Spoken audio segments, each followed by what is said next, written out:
E a paz do nosso Senhor Jesus. Amém?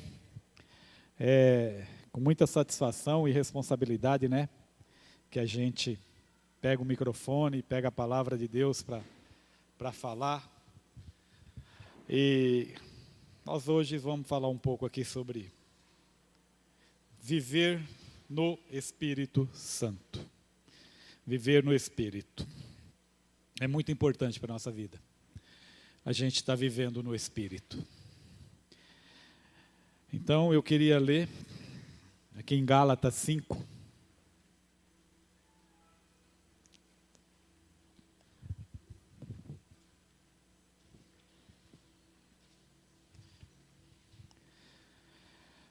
Gálatas 5, 22.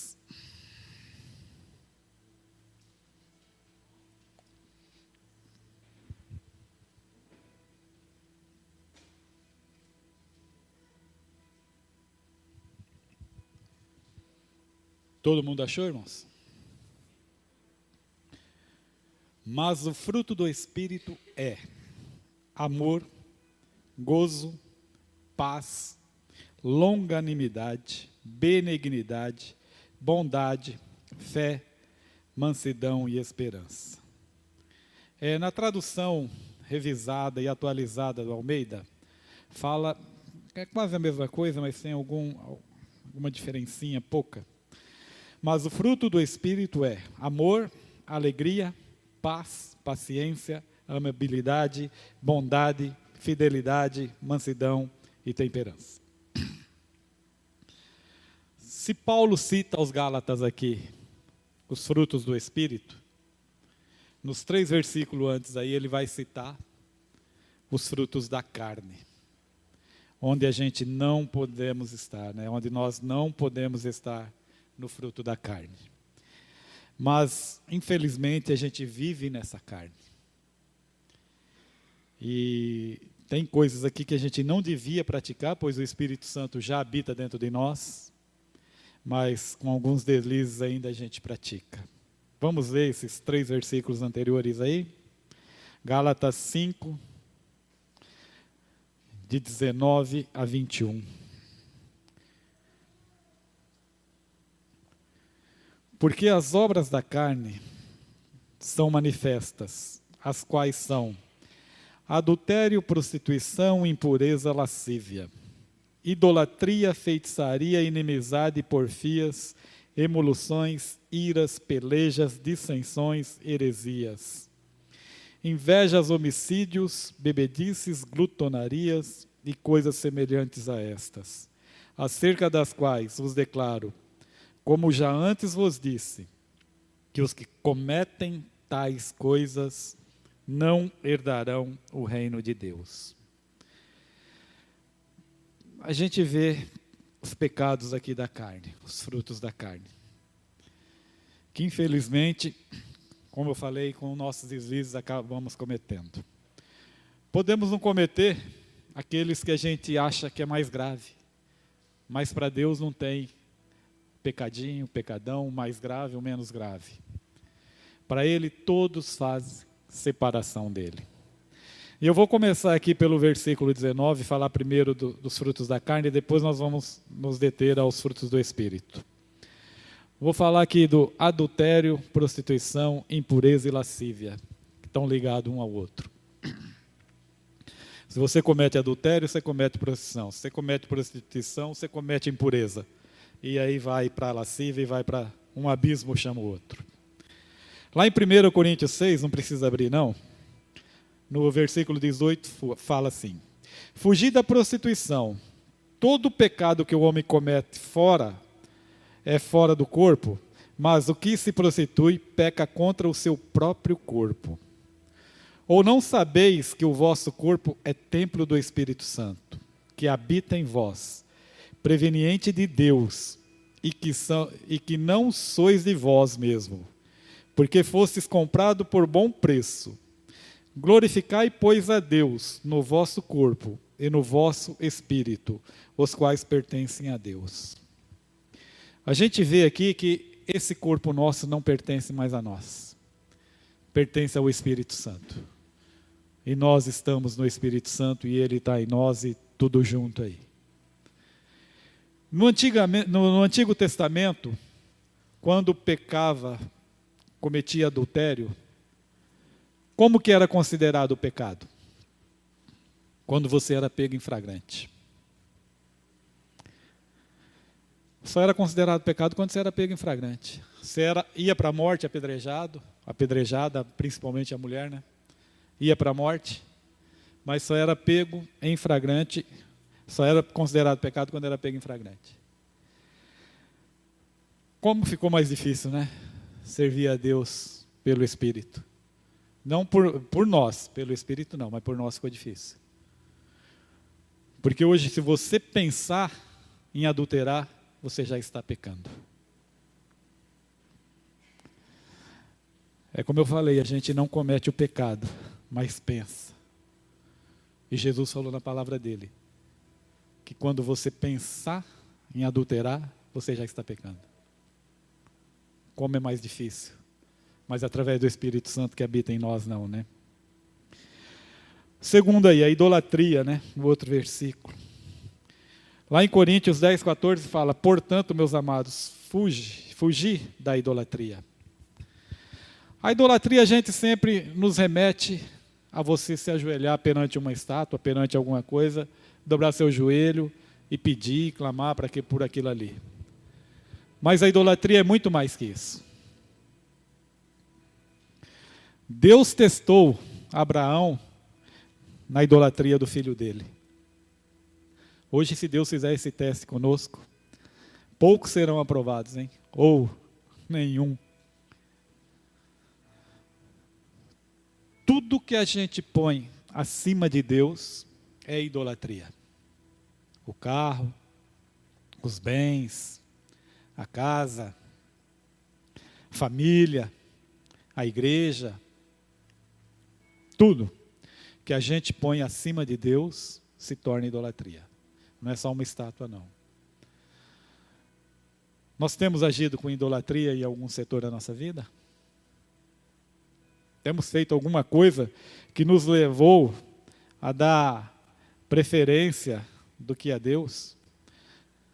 Talvez tenha alguma coisa para fazer, não, isso aqui é mais importante que cultuar a Deus, isso aqui é mais importante que adorar a Deus, vou fazer isso aqui hoje.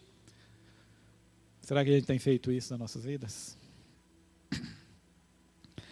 A feitiçaria, em Apocalipse 22 fala, 22:15, ficarão de fora os cães e os feiticeiros, e os que se prostituem, e os homicidas, os idólatras, e qualquer que ama e comete a mentira.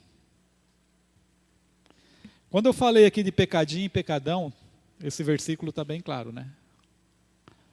A mentira. Quanto de nós não temos mentido para... eu contei uma mentira para ajudar. Contei uma mentira para facilitar algum negócio. Contei uma mentira para proteger tal coisa. Mas é mentira. Teve um pregador que falou que é melhor a espada com a verdade do que a paz com a mentira. E é verdade. Porque a mentira vai te levar para o inferno. Pelo menos é o que diz aqui na minha Bíblia, aqui no Apocalipse 22:15. Você é comparado como um cão. A gente de vez em quando não tem aquele ditado que fala, isso é coisa do cão. Não é o cão cachorro não, tá? Os protetores animais aí, não é o cão cachorro não, é o cão mesmo. Então, quer dizer, não tem pecadinho e pecadão. É pecado. Quarto aí, inimizades, porfias, emulações, iras. No nosso paralelo, na nossa vida horizontal, como é que tem sido as nossas amizades? Como é que tem sido os nossos relacionamentos? Com os amigos, com os parentes, com todo mundo. Agora com esse advento aí da eleição, né, o que teve de briga na internet, contenda. Vai ter, o pessoal que não é crente aí vai ter que ter umas 3 Copas do Mundo para normalizar de novo a amizade. E o que é crente vai ter que fazer uns 3 encontros com Deus. Porque o que teve de discussão nessa eleição, e não é só nisso, né? A gente vê em tudo aí. Qualquer coisa você está querendo pôr os seus direitos acima do direito da pessoa. A gente não está calculando até onde vai o nosso direito, até onde vai o nosso dever. A gente está sempre puxando a brasa para a nossa sardinha. A gente está sempre dando a nossa versão. A gente está sempre falando que a gente tem razão e que o outro está errado e que todo mundo está errado e eu só tenho razão. Como é que está o nosso relacionamento aí na horizontal aí? As amizades, os parentescos. Essas redes sociais aí é briga. Porque atrás de um teclado ou de uma tela, a pessoa fala o que quer e tem coragem e é Superman, é a Mulher Maravilha. Destroça. Quinta aí, inveja. O irmão comprou um carrão do ano aí, uma BMW X6. Ô, glória! Aí o irmão invejosinho vai lá, ô, parabéns, Deus te abençoe, não sei o quê, mas por dentro ele está, mas Deus está abençoando esse cara e não me abençoa. Ainda tem pessoa que fala, é uma invejinha santa. Existe inveja santa? Inveja é considerado um fruto da carne, considerado um pecado. Existe pecado santo? Mentira santa, pecado, inveja santa? Existe? Acho que não existe. Nunca vi um pecado santo. Então, inveja sendo um pecado, se torna pecado. Não é pecado santo. Homicídios. Homicídios não precisa nem dizer, né? Homicídio, o ato do homicídio, não precisa dizer. Mas tem muita gente matando muita pessoa aí em pensamento. Queria que ele morresse. Queria que fulano de tal não existisse. Tem gente que matou mais em pensamento do que o próprio Hitler aí, muitas pessoas. E como diz lá Jesus, no pensamento você está pecando. Em pensamento você está pecando. Bebedices. Como tem sido o nosso comportamento quando a gente está em uma outra cidade, está numa festa, está em algum local, longe dos olhos do pastor aí, longe dos olhos dos irmãos? Será que a gente tem se comportado como cristão? Em relacionamento à bebedice? Como que a gente tem sido? Porque os olhos de Deus contemplam os justos e os ímpios, os bons e os maus, em todo lugar. Em todo lugar. Última é glutonaria. O que quer dizer glutonaria? Quem come exagerada e excessivamente. Apetite exagerado. Isso é pelo Aurélio, tá? Pelo dicionário. Grande vontade de comer. Aí eu vou ter que separar um tempo à parte aí com a minha célula. Danila baixou a cabeça, não sei por quê. Teve um irmão que mudou ontem, ele vai ter que quebrar a parede, porque ele já não passa no portal da parede ali. Mas isso é um caso à parte aqui, que nós vamos ter que ter uma conversa aqui, a minha célula particular. Mas a palavra glutonaria vem do grego komos, que quer dizer farra, comemoração. Não é exatamente o comilão. Eu estava conversando com o irmão no meio da semana, e ele trouxe, eu até estava comentando sobre isso aqui também, que para variar a gente estava num churrasco comendo, né? Aí a gente estava comentando, E ele trouxe uma ideia assim que tem um pouco de lógica, que ele falou que a glutonaria parte um pouco para o egoísmo. Parte um pouco para o egoísmo. Em parte tem razão. Que ele disse que ele estava com a filha dele no McDonald's, ele comprou um lanche e uma batata palha, e ela começou a pegar a batata palha e comer. Aí ele pegou o saquinho da mão dela e começou a comer, que disse que não ia sobrar nada para ele, quer dizer, tirou da filha para comer. Né? Aí ele falou que o Espírito Santo falou para ele na hora, você é egoísta.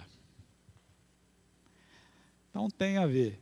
Mas eu citei o exemplo da glutonaria nas grandes festas que os reis faziam, né? Que os imperadores faziam, que aí vinha muita comida, bebida, sexo, então vinha a farra, vinha a comemoração. Porque sempre quando um rei ganhava uma guerra, ele dava uma farra, ele dava uma festa. E essa comemoração virava uma farra, virava uma glutonaria, tudo com bebedice, com sexo à vontade, e devia chapar em outras coisas também, que a gente não tem na Bíblia, mas devia chapar também. Então aqui nós falamos sobre os frutos da carne. Os frutos da carne são esses. Agora vamos à pregação realmente, que é os frutos do Espírito. Voltando lá em Gálatas 5:22, né? Fruto do Espírito é o amor, alegria, paz, paciência, amabilidade, bondade, fidelidade, mansidão e temperança. Então, primeiro aqui, eu vou falar sobre a alegria. O fruto da nossa vida que se refere à alegria, né? Para a gente demonstrar alegria, para nós estarmos alegres, para nós estarmos felizes, nós não podemos depender da circunstância. É lógico que tem circunstância que vai nos trazer momentos de tristeza. Se você receber uma notícia ruim, você vai ficar triste. Mas essa alegria que fala, o fruto do Espírito, a alegria, você não pode depender da circunstância que você está vivendo. Se você está na bênção, se você está no vale, se você está no monte, se você está onde você estiver. Você tem que ter o fruto da alegria e propagar esse fruto para os seus irmãos, para quem está ao seu lado. Não é a alegria de ficar rindo, que nem bobo não, que nem o tiririca. Não é essa a alegria. É a alegria de espírito. Estar alegre no espírito e transbordar essa alegria para as pessoas. A paz. O que nós temos feito para ter paz? Nós temos agido corretamente para ter essa paz, a paz que Jesus nos dá. Como ele fala, essa paz vos dou, eu vos deixo a minha paz. Nós temos essa paz de Jesus dentro de nós. Nós propagamos essa paz de Jesus para todos que nos rodeiam. Ou a gente fica propagando pessimismo, não vai dar certo, não, está errado, não. O que a gente tem propagado de dentro de nós? Paciência. Pedro era um cara paciente. Depois de Pentecostes, eu acho que ele se tornou assim. Antes de Pentecostes, ele era impossível. Mas depois que o Espírito Santo habitou dentro dele, ele passou a ser. Aí a gente explode, a gente fala coisa que não deve, a gente não tem paciência, não tem aquela atitude de pensar. Isso foi pregado para mim, tá? Essa semana. Foi falado para mim. E eu estou me vigiando, em todo sentido aqui dos frutos, eu estou me vigiando muito. É difícil, porque... É difícil. Difícil porque eu não sei, mas é difícil. Mas essa paciência aí que Pedro era considerado explosivo, depois do Pentecostes, será que ele continuou explosivo? Ou ele teve o espírito da mansidão? Amabilidade. Essa semana mesmo, tive uma prova disso. Amabilidade. Como que a gente tem mostrado a nossa amabilidade? No tratar, no servir, no falar. No servir até que eu vejo que eu estou bem amável. Agora, no falar, irmão, eu estou pesado ainda. Essa semana mesmo a Mariângela... Eu dei risada, né? Tem que dar risada para acalmar. Ela falou, manda mensagem lá para fulano de tal, não sei o quê, papapá.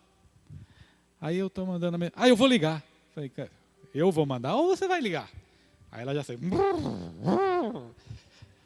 Falei, como que a gente tem agido no nosso falar? Semana eu maltratei ela. Ela acha que eu maltratei ela, né? Mas ela tem razão.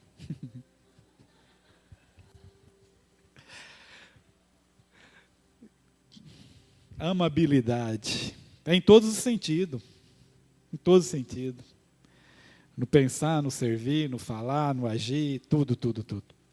Bondade. Quando o jovem rico chegou próximo de Jesus, chamou ele de bom mestre, né? Jesus falou, bom é Deus, bom é o Pai. Nem Jesus se considerava bom. E a gente tem tido bondade para com o próximo? Tem respeitado isso com o próximo? E quem é teu próximo? Quem é o nosso próximo? É o samaritano? É o nosso inimigo? É aquele que te contraria? É aquele que te provoca? É aquele que te faz coisas para te irritar? Esse é o nosso próximo.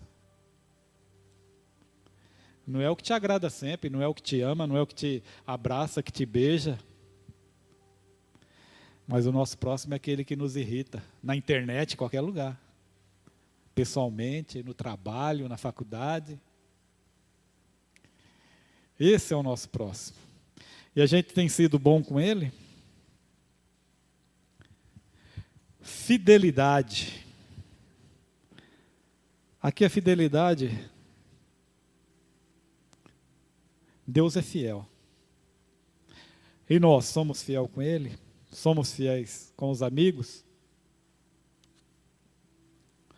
Somos fiéis com os nossos líderes, com o nosso pastor? Aí eu volto lá naquele comentário que eu fiz antes. O irmão comprou uma BMW X6. Talvez ele esteja colhendo os frutos dos frutos que ele está gerando. Né? Entendeu o que eu falei? Talvez ele esteja colhendo os frutos dos frutos que ele está gerando. Eu não sou muito a favor desse negócio de pregar sobre o evangelho da prosperidade. Mas se ele é fiel com Deus, Deus é fiel com ele. E multiplica. Talvez ele comprou uma X6 porque ele é fiel com Deus. O irmãozinho que teve inveja não compra porque não é fiel.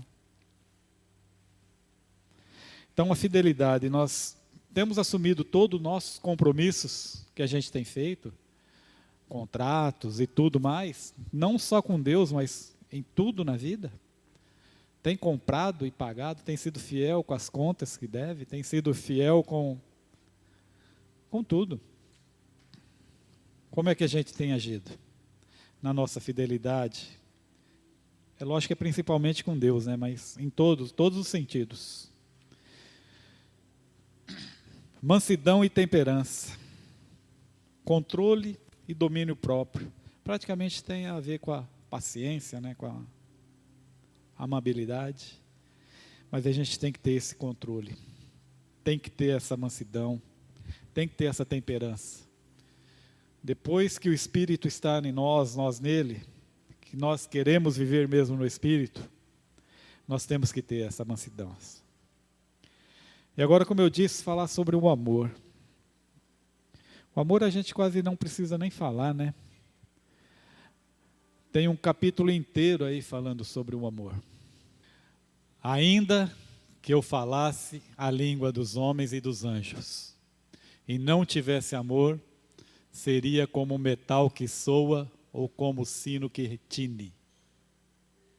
E ainda que tivesse o dom de profecias e conhecesse todos os mistérios e toda a ciência, e ainda que tivesse toda a fé, de maneira tal que transportasse os montes, e não tivesse amor, nada seria. E ainda que distribuísse toda a minha fortuna para sustento dos pobres, e ainda que entregasse o meu corpo para ser queimado, e não tivesse amor, nada disso me aproveitaria. O amor é sofredor, é benigno, o amor não é invejoso, o amor não trata com leviandade, não se ensoberbece, não se porta com indecência, não busca os seus interesses, não se irrita, não suspeita mal. Não folga com a injustiça, mas folga com a verdade. Tudo sofre, tudo crê, tudo espera, tudo suporta. O amor nunca falha, mas havendo profecias serão aniquiladas, havendo línguas cessarão, havendo ciência desaparecerá. Porque em parte conhecemos e em parte profetizamos. Mas quando vier o que é perfeito, então o que é em parte será aniquilado. Quando eu era menino, falava como menino, sentia como menino, discorria como menino, mas logo que cheguei a ser homem, acabei com as coisas de menino. Porque agora vemos por espelho, em enigma, mas então veremos face a face. Agora conheço em parte, mas então conhecerei como também sou conhecido.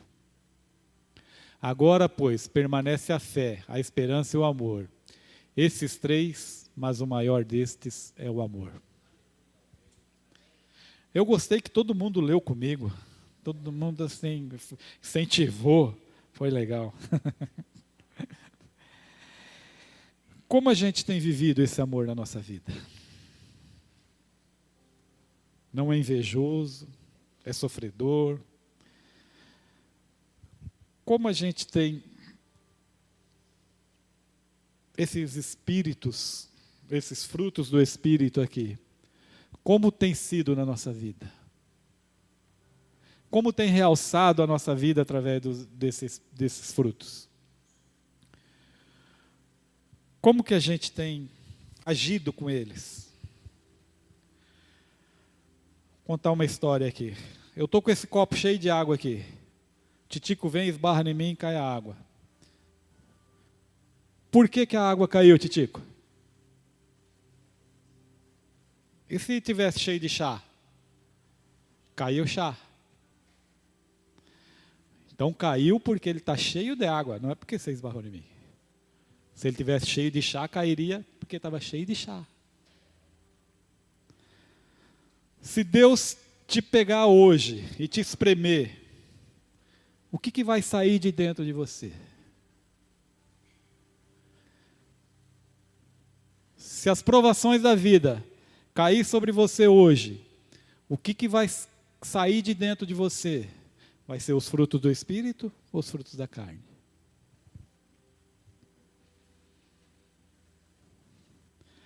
Se você for ganhar uma bolada aí, um grande dinheiro, através do seu serviço, através de alguma coisa que você fez, o que vai sair dentro de você? Vai ser avareza? Vai ser mesquinharia? Ou vai ser bênção? O que realmente está dentro de nós? O que realmente a gente tem refletido? São os frutos da carne, todos que eu citei, ou são os frutos do Espírito? Se nós formos espremidos, o que vai sair de dentro de nós? Antigamente eu pensava que, quando Jesus falou assim, mostra-me teus frutos, que eu te direi quem és. Eu achava que esses frutos seriam as vidas que a gente estaria ganhando para levar na presença dele. Mas não, os frutos são esses daqui. As vidas que possivelmente nós vamos ganhar São as consequências dos frutos que nós apresentarmos na nossa vida. Tem cadeiras vazias aqui hoje? Podiam estar convidas aqui, se os nossos frutos estivessem exalando lá fora.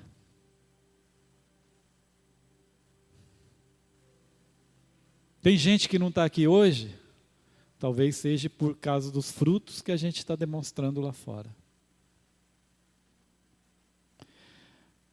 Então as cadeiras vão estar cheias aqui, a igreja vai estar cheia aqui. É coisa do Espírito Santo? Sim, mas é através dos nossos frutos que nós mostramos. É através do que sai de dentro de nós que nós vamos conseguir.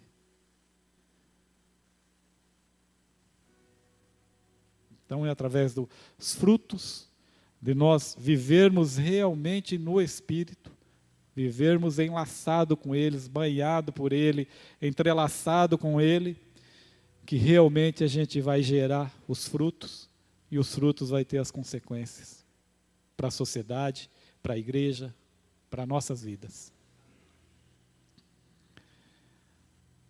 Amém? Vamos ficar em pé e orar? Glória a Deus.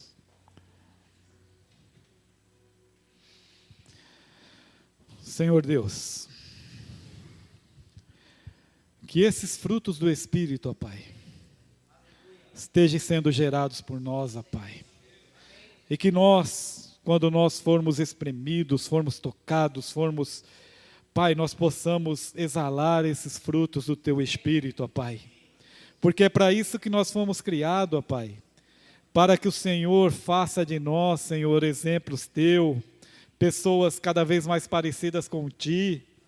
Oh, Pai amado, oh Jesus, que nós sejamos cada vez mais semelhantes a Ti, gerando o Espírito, Senhor. Porque o Senhor tinha toda a plenitude do Espírito, o Senhor não se achava bom ainda. Oh, Pai amado, faça com que nós temos também todo o Espírito Santo, a plenitude, Senhor, e gera frutos, Senhor, frutos que santificam, Senhor, essa cidade, que santifica a igreja, que santifica a nossa família, que santifica cada um que estiver ao nosso lado, ó Pai. Muito obrigado por tudo, Senhor, obrigado pela Tua presença aqui, obrigado pelo Teu falar, e que o Senhor esteja consolando a todos aqui, ó Pai, em nome do Senhor Jesus, ó Pai, aleluias.